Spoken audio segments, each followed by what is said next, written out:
Hey friends, if you wish to enable tab or page auto refresh in the browser on a computer, then please watch this video. I will guide you through the process. So here's what you have to do.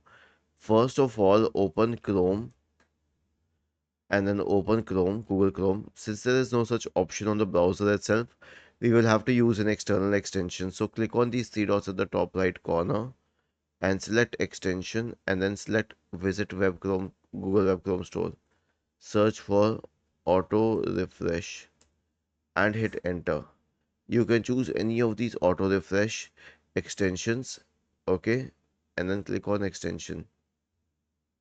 Okay, now the auto refresh extension has been enabled, so you can select the time interval.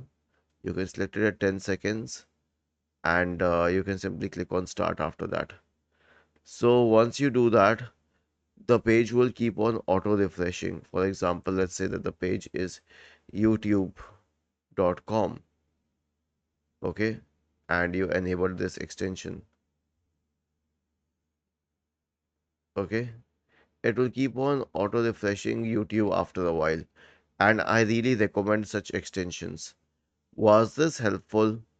If yes, then please subscribe to the channel. If not, then let us know in the comment section of the video on how we could help you further. Thank you for watching this video and have a nice day.